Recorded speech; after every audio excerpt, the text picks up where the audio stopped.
다들 사회교과서 준비하셨나요? 네, 사회1단원 국토와 우리 생활을 선생님이랑 같이 교과서를 함께 살펴보며 학습하도록 하겠습니다. 이번 단원에서는 크게 세 가지 내용을 학습합니다. 첫 번째로는 우리 국토의 위치와 영역, 두 번째로는 우리 국토의 자연환경, 세 번째로는 우리 국토의 인문환경입니다. 자연환경과 인문환경 같은 경우에는 밑에 사진들을 보면서 간략하게 이해할 수 있습니다. 이 자연환경 같은 경우에는 두 번째, 세 번째 사진처럼 우리를 둘러싸고 있는 것들 중에서 사람이 만들지 않은 것입니다. 예를 들어서 산이라던가 바다, 강 같은 것들이 있고요. 인문환경 같은 경우에는 이 마지막 사진을 예시로 이해하시면 됩니다. 인문환경은 사람이 우리를 둘러싸고 있는 것들 중에서 사람이 만든 것으로 예를 들어서 다리라던가 도로 그리고 건물 등이 있습니다. 이 자연환경과 인문환경이 어떻게 다른지 확연히 구분이 되시죠? 자, 이런 자연환경과 인문환경 같은 경우에는 뒤에 더 자세히 알아볼 거고요. 이번 시간에는 우리 국토, 우리나라가 어디에 위치하는지에 대해서 자세히 알아보도록 하겠습니다. 사회 10쪽을 함께 보도록 합시다. 우리 국토의 위치를 알아보도록 하겠습니다. 만약에 누군가가 여러분들에게 우리나라가 어디에 있어? 라고 묻는다면 뭐라고 대답할 것 같아요? 예를 들어서 우리나라는 중국과 일본 사이에 있어 라고 얘기할 수도 있겠고, 두 번째로는 우리나라는 지금 옆에 있는 지도를 보시면은 우리나라가 어디에 있죠? 한번 색칠해 보세요. 그쵸? 지금 여기에 있죠. 자, 그래서 우리나라는 지금 이렇게 아시아 대륙에 위치해 있습니다. 그래서 우리나라는 아시아 대륙에 있어 라고 얘기할 수도 있겠고, 조금 더 자세히 이 방위를 이용해서, 방위는 동서남북을 의미하는 거죠. 이 방위를 이용해서 우리나라는 아시아 대륙의 여기가 동쪽이라고 써있죠. 동쪽에 있어. 아시아 대륙의 동쪽에 있어 라고 얘기할 수도 있겠죠. 근데 이번 시간에는 새로운 것들을 배울 거예요. 위도와 경도라는 걸 배울 건데요. 이 위도와 경도를 활용해서도 우리나라의 위치를 얘기할 수가 있습니다. 이렇게 정확한 수치를 이용해서 얘기를 하려면은 조금 새로운 용어들을 많이 알아야 합니다. 선생님이랑 같이 한번 차근차근 살펴보도록 할게요. 교과서 10쪽을 보시면 지구본이 그려져 있죠. 지구본 위에 굉장히 많은 선들도 보이고 숫자들도 보여요. 이게 무엇을 의미하는지 밑에 있는 글을 한번 같이 읽어볼게요. 첫 번째로는 위성과 경선이에요. 위치를 찾기 편리하도록 지도나 지구본에 나타낸 가상의 선으로 위도와 경도를 나타냄이라고 써있죠. 가상의 선이라고 했어요. 여기 자세히 보시면은 가로선이 이렇게 있습니다. 가로선 여러 개가 있죠. 그리고 세로선도 있습니다. 이 가로선 같은 경우에는 위선이라고 부르고요. 세로선 같은 경우에는 경선이라고 합니다.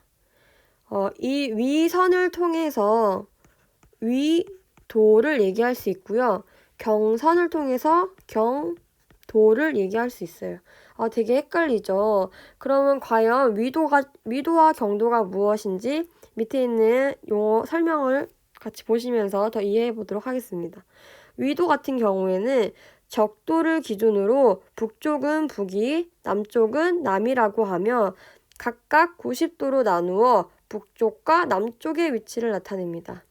선생님이 아까 말했죠. 가로선이 위선이라고요. 그래서 위선을 통해서 위도를 나타낼 수 있는데 이 위도는 적도를 기준으로 합니다. 적도. 적도 어디 있는지 한번 찾아보실래요? 지구본에서. 그렇죠. 여기 지금 이렇게 적도가 있죠.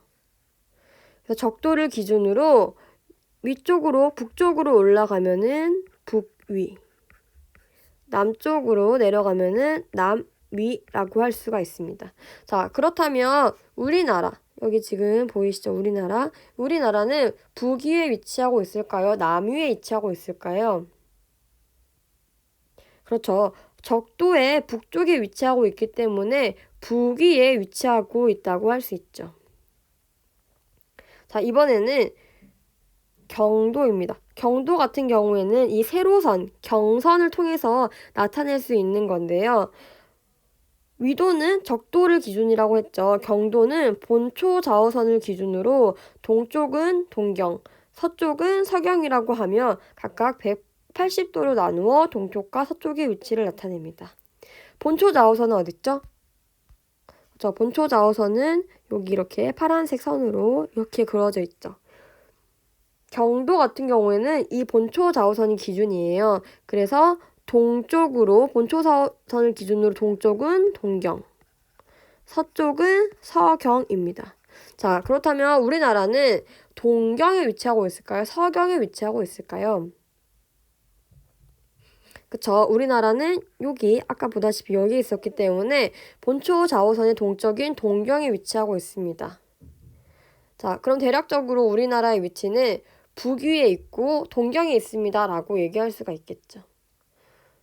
자, 근데 지금 북위에 있고 동경에 있고 라고 얘기하면은 좀 정확한 의미는 아니에요. 이렇게 지금 숫자가 이렇게 보이시죠? 이 숫자를 활용해서 조금 더 정확하게 우리나라의 위치를 얘기를 할 수가 있습니다.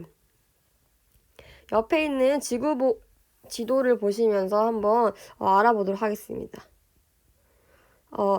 아까 보시다시피 여기 있는 가로선은 뭐라고 했죠? 위선, 경선? 그쵸. 가로선은 위선이죠. 그리고 세로선은 여기 지금 세로선은 뭐라고 그랬죠? 경선이죠. 우리나라 같은 경우에는 위선으로는 그러니까 위도 30도에서 한 대략적으로 이렇게 그었다고 했을 때 여기가 대략 뭐 한 50도라고 합시다. 30도와 50도 사이에 위치하고 있어요. 그래서 우리나라 같은 경우에는 북위 30도에서 50도 사이에 위치하고 있습니다. 라고 얘기할 수가 있는 거예요. 물론 이건 정확한 수치가 아니에요. 선생님이 그냥 설명하려고 예시를 든 것뿐이고 정확한 수치는 아닙니다. 그리고 이번에는 경선을 활용해서 경선 같은 경우에는 120도와 그리고 여기 뭐 한 140도라고 합시다. 140도라고 했을 때 우리나라는 동경 120도에서 140도 사이에 위치하고 있어 라고 얘기할 수가 있는 거겠죠. 그 밑에 있는 빈칸을 한번 채워볼게요. 우리 국토는 북위, 정확히 얘기해서 북위 적도를 기준으로 위쪽에 있기 때문에 북위죠. 북위 33도에서 43도 사이에 위치해 있고 자, 본초 좌우선을 기준으로 동쪽에 있기 때문에 동경이죠. 동경 124도에서 132도 사이에 위치하고 있어 라고 얘기할 수가 있는 것입니다. 이해가 좀 되시나요? 이런 식으로 우리나라뿐만 아니라 다른 나라의 지역들도 마찬가지로 이 위도와 경도를 이용해서 이야기를 할 수가 있는 거예요. 네, 그럼 한번 여기 이 지도상에 보여지는 나라들의 이름을 한번 채워보도록 할게요. 자, 우리나라 바로 오른쪽에 있는 이 나라는 어디죠? 네, 일본이죠. 그리고 아시아 대륙 가장 위쪽에 있는 이 나라는 어디죠? 그렇죠. 러시아죠. 러시아 바로 밑에 있는 지역은 몽골이고요. 우리나라 바로 위쪽에 있는 굉장히 넓은 땅을 가지고 있는 이 나라는 네, 중국이죠. 자, 여기 밑에 있는 빈칸을 다 한번 채워볼게요. 방위표를 이용해서 우리 국토의 위치를 말해봅시다. 아까 선생님이 한번 예시를 들어줬었죠. 우리 국토는 이 아시아 대륙의 방위표인 이 모양을 따르면은 동쪽에 있죠, 동쪽. 동쪽에 위치한 반도이다. 자, 여기서 반도라는 용어가 나왔어요. 반도란, 여기 밑에 설명이 있죠. 삼면이 바다로 둘러싸이고 한 면은 육지에 이어진 땅을 뜻합니다. 네, 우리나라를 자세히 보시면은 여기 지금 황해, 남해, 동해. 그래서 삼면이 지금 바다로 둘러싸여 있고 한 면만 여기 이렇게 땅으로 둘러싸여 있습니다. 이러한 곳을 반도라고 해요. 이제 예를 들어서 일본 같은 경우에는 모든 곳이 지금 바다로 둘러싸여 있죠. 이러한 나라는 뭐 섬이라고 해요. 섬나라. 자, 이해가 좀 되시나요? 네. 이런 식으로 아까 얘기했듯이 우리나라가 어디에 있어? 라고 물었을 때 우리나라는 중국과 일본 사이에 있어. 혹은 방위를 이용해서 우리나라는 아시아 대륙의 동쪽에 있어. 라고 얘기할 수도 있고 우리가 오늘 배웠던 위도와 경도를 활용해서 우리나라는 북위 33에서 43도, 동경 124도에서 132도 사이에 위치해 있어. 라고 얘기할 수 있으면 되는 거예요. 물론 외우라는 의미는 아니고요. 만약에 내가 지구본을 봤을 때 우리나라의 대략적인 위치를 이렇게 설명할 수 있으면 된다는 의미입니다. 이 단어들은 한 번에 이해하기 굉장히 어려워요. 그렇기 때문에 선생님이랑 이 수업한 내용을 끝내면은 한번 이 용어들을 한 번 더 읽어보면서 기억할 수 있도록 해보셨으면 좋겠습니다. 네, 마지막으로 12쪽을 같이 살펴보도록 하겠습니다. 우리 국토는 도로나 철도를 이용해 대륙으로 나아가기 유리하다. 또 삼면이 바다와 맞닿아 있어 해양으로 나아가기에도 좋은 위치에 있습니다. 자, 이런 우리의 지형적인 특징을 뭐라 그러죠? 두 글자? 그쵸, 우리는 반도죠. 삼면이 바다로 둘러싸여 있고 한 면이 육지와 맞닿아 있는 그런 나라, 반도입니다. 그래서 우리나라는 이러한 장점을 이용해서 세계 여러 나라와 교류를 하고 있습니다. 네, 그 밑에 아시안 하이웨이 어디까지 갈 수 있을까? 여러분들 아시안 하이웨이에 대해서 들어본 적 있으세요? 잘 모르시죠? 그래서 한번 같이 이게 무엇인지 밑에 설명을 같이 읽어볼게요. 차를 타고 경부고속국도를 달리다 보면 아시안 하이웨이라는 표지판을 볼 수 있다. 아시안 하이웨이는 아시아와 유럽의 여러 나라를 연결하는 고속국도를 뜻합니다. 아시안 하이웨이가 완공이 되면은 우리나라에서 인도를 거쳐 터키까지 또는 러시아를 지나 유럽까지 자동차로 갈 수 있게 됩니다. 비행기가 아니고 자동차로 유럽까지 갈 수 있게 되는 거예요. 자동차를 타고 넓은 아시아 대륙을 지나 유럽 여러 나라를 다녀올 수 있다면 어떨까? 이 아시안 하이웨이 같은 경우에는 2007년부터 본격적으로 시행되고 있는 그런 사업이에요. 그래서 아시아의 32개국, 무려 55개의 노선, 14만 킬로미터의 국도가 이제 완공될 예정인데요. 물론 여러 가지 외교적인 문제가 얽혀 있어서 실제 연결되기까지는 굉장히 오랜 시간이 걸릴 것으로 예상을 하고 있어요.